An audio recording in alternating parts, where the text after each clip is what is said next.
welcome in our guy, Brian Holland, holding it down as always there in Baton Rouge. Brian, I know it's a really busy time for everybody. Appreciate your time so much, sir. I know that you earlier this week had a chance to hear from BK. What's the tone like after the bye week, man? It's so funny running around town and listening to all, of course, the LSU fans here and all across South Louisiana. Man, a lot of concern for Garrett Nussmeier and the health, quarterback talk. And I know we talked about it like he's supposed to be, kind of the dean of the quarterbacks this year. He's supposed to be that first-round draft pick that is ready to go, top of the draft in April. And all of a sudden, now you've got a torso injury. He can't rip it like we know Garrett can rip it. So it's been one of the busiest bye weeks, really, that I've ever participated in. I mean, everyone's concerned about what 18 is going to look like. Yeah. And it's interesting. You heard different messages, too. I had this whole diatribe in the bye week about promises and how promises weren't kept. Well, you were promised that the running game was going to evolve and get better through the season. And by the way, what better week to do that than against Ole Miss? They can't stop a nosebleed, right? Well, they kind of stopped LSU. So promise not kept. And then Brian Kelly came out promised for the Ole Miss game. Garrett Nussmeier will look like the Garrett Nussmeier of old. He's healthy. He's ready to go. He's fine. He looked fine the week before. Didn't look so fine there against Ole Miss. Really, from what I saw, and I've talked to a guy that trains quarterbacks, and he was an LSU and Tulane quarterback, Lester Ricard, about the mechanics of what he's seeing from Garrett Nussmeier. He did not like what he saw at Ole Miss. It looked like he was really having to throw his body across because he had to make up for whatever is ailing him. They haven't been super specific and forthcoming with, of course, their injury notes. So we're making guesses along the way.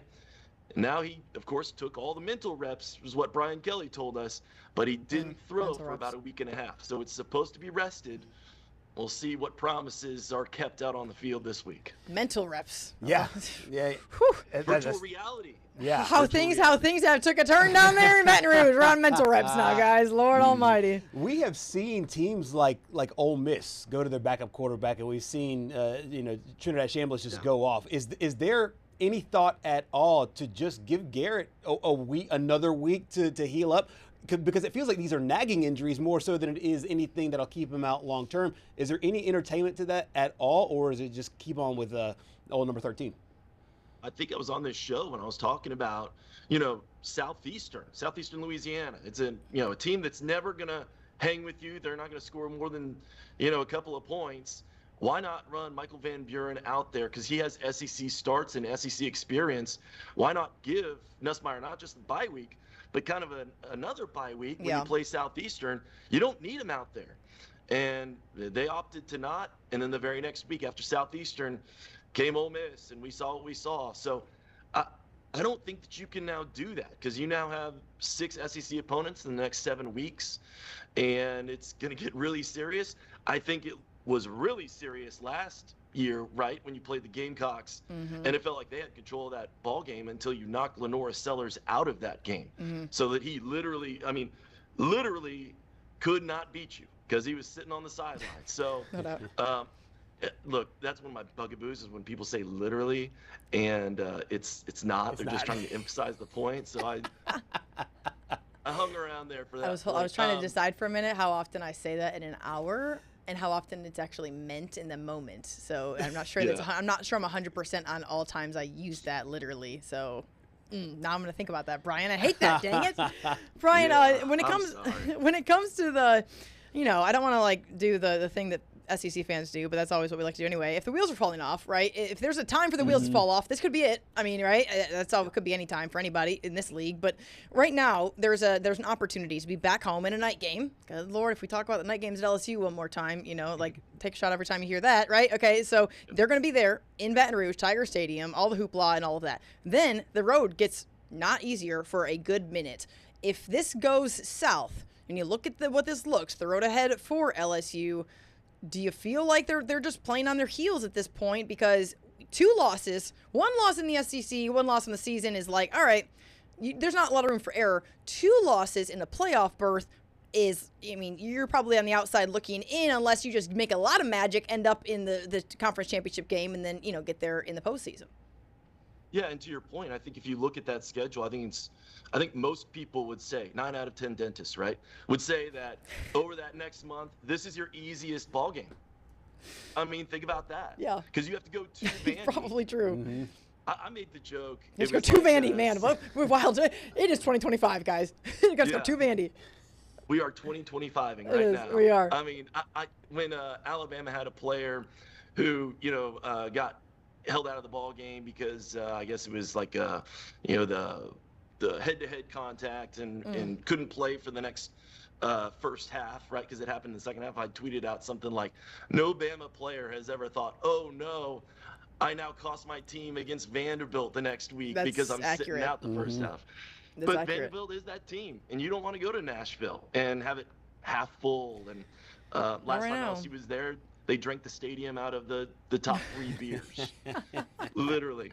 They brought a beer truck at halftime. They did? Yes. You know what's just yesterday, our guy Pete Anity joined us from Spartanburg, and he said that South Carolina is going to go. Let's be honest, it's 100,000 drunk folks in Baton Rouge, like folks there in the body. I mean, he's not wrong, and they take pride in it. They do not play down here. I mean, even down the street, I was watching ESPN just now, and they were doing live shots from Tulane, of all places. And they had smoked alligator and kids skipping class and bobbing for beignets in the powder. Bobbing for beignets in the powder? In the powder. Okay, I'm telling you right now. If you have ever inhaled like powder from a beignet into you are having serious congestion issues. I mean, it is not good. When I was in New Orleans, I did this because I was trying to walk and eat beignets, which, by the way, 10 out of 10, do not recommend at all. If you inhale that powder, you're gonna have a problem, and it's not fun. It's not fun. It's gonna be all over it. It is not good. It doesn't just get on your. It doesn't just get on your shirt. It gets somehow onto your shoes. It's just it's everywhere. And then it's into your. I mean, you're choking. I mean, it's not good. It's not a good situation. Thank you, Patrick, for taking the main shot there when I'm sitting there, showing what that looks like. But Brian, bringing us back to the center because that's hard to do. When outside of the question marks of what Nussmeier's injury status is, where else does this team, in your mind, need to dial things in? Because it's not like Ole Miss ran away with this win, and right now, had it gone the other direction, we're talking about an undefeated LSU team, and maybe we're not as, pinpointing all these issues, maybe, so to speak. But if there is something out there, what is it? What is BK kind of complaining about right now? No doubt it's the offensive line and getting an attitude there on that offensive line halfway through. Well, actually, it was before the game, 1 hour before the game in warm-ups, they had a concussion. And so you had to bring in a true freshman at right tackle. So now, Darius Kern is his name, and he is a big boy, and he's SEC ready physically. But as a freshman, there's just going to be some of those things that you're just not going to see, and you've got to experience and go through some of the growing pains to be a tackle in the Southeastern Conference. Now, the talk is Kern is still pushing for that tackle spot. So they may kick in someone there to guard, because guard, especially left guard, is just complete whiffs from the film that I looked at. The running game is just it's a mess. Yeah. And so you talk about offensive line, usually you're talking about protection, and that goes into it too. But there is just no attitude in the run game, and it's so weird to see an LSU helmet not come across the line there and knock someone back. Yeah. And on top of that, just completely whiff, and it's instant pressure, and running back can't go anywhere.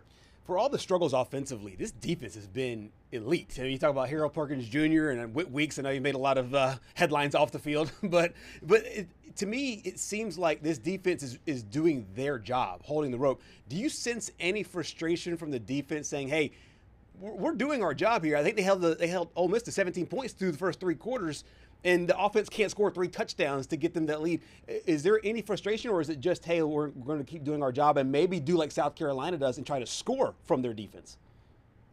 I don't think there's frustration, at least yet. It's still early in the season. But, you talk about some of these players, and the point of emphasis all season long has been we're bringing DBU back. And so it's still kind of like in front of the fans, still trying to earn those stripes, if you will, and be that DBU and have people call you DBU and be confident in dubbing them that. So, and then you got two guys who just, I mean, all they want to do is football all day long in the middle. It's Harold Perkins and Whit Weeks, and Whit, takes your face mask off and then smiles about it. I mean, he's always smiling. He's always happy. He's always optimistic. And, the defensive line, they've been pretty good as well. Mm-hmm. But no, I don't sense any frustration.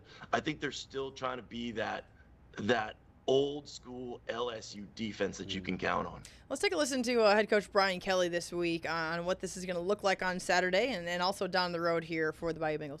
Look, I come at from this a different perspective, right? I think we have all this build up to the season. We have all this time to read and think about who the best is, and everybody's got to get their shout out as to who the best quarterback is and and sometimes that's just, not realistic. I think what I'm more interested in is let's be a little bit more patient. Let's see how this thing plays out. We got a big stretch of games in front of us. Whatever your narrative is on our quarterback, so be it. You earn what you get in everything you do in life. But there's so much in front of us. So I just think maybe the lesson is in everything we do in life, let's be a little bit more patient. Let's wait till all the facts get out. Let's be a little bit more interested in what this process looks like than trying to get out with some kind of announcement right out of the gates. That's just. Every time that I hear Brian Kelly talk, I'm really grateful I'm not in a state that he works in. So I don't have to listen, because it would be difficult for me to not just say something like, okay, one, there's no time for patience. Two, whatever your narratives are about your quarterback. Well, bro, you're the one that has literally gone like seven different directions with this. You've been ambiguous to a fault at times. It's exhausting. But then he wants to peel back the curtain in other ways. Like, you can't have one. I mean, he wants to have his cake and eat it too in every situation, Brian. This guy drives me nuts. I think if I was to the point in my career that Brian Kelly is, you would probably not care. I'm going to use the on-air word for that. Not care at all. Not one, not two. Okay. I'd probably not care what people really thought about my press conferences. And, he's seen it all. I mean, it works for him. You've had the feeling where you show up to SEC media days and you're like, all right, this guy over here is proclaiming this is the best quarterback, and this guy is this hot take. And so, like, if you kind of go through that, I can almost understand that part of it from Brian Kelly's perspective, where you're just going like, look, whatever's going to be is going to be. We're going to find out in a month and a half whether I get up here and say this or I say something else or someone else. It doesn't matter. It all happens on the field anyways. Yeah, you're absolutely right. I think that when it comes to my frustration with him is absolutely the inconsistency in his messaging. Yeah. He wants to be this pull the curtain back, tell everybody everything, feel good. Then the minute something happens, he's like, nope. I mean, at least be the same guy. At least you know what to expect out of a Nick Saban or others. You can name the list. It's just, man, you don't know what you're going to get. And listen, LSU could go run the table and they could go win a national championship. Oh, that's certainly on the table. He just does everything with such a smug attitude sometimes. And I'm just like, man, you are just it's something, Brian. I think that was part of my frustration when I was talking about promises. It just kind of feels like the operation just, if he's supposed to be one of these dean coaches here in college football, he's got the most active wins, right? Then act like it. Yeah. Act like you've been there. Act like you. So I completely understand the frustration. I know exactly where you're coming from because we down here have to take that sound bite and talk about it for the next put it on our show so we can sit and be frustrated for 5 minutes, and then we can go to Jack Patterson with what we're going to do next. So, listen, Brian, we appreciate it, man. Thank you so much for your time, your insight as always. Keep holding it down there in Baton Rouge. Tell Chester we said what's up, and we'll catch up with you soon. All right, talk soon.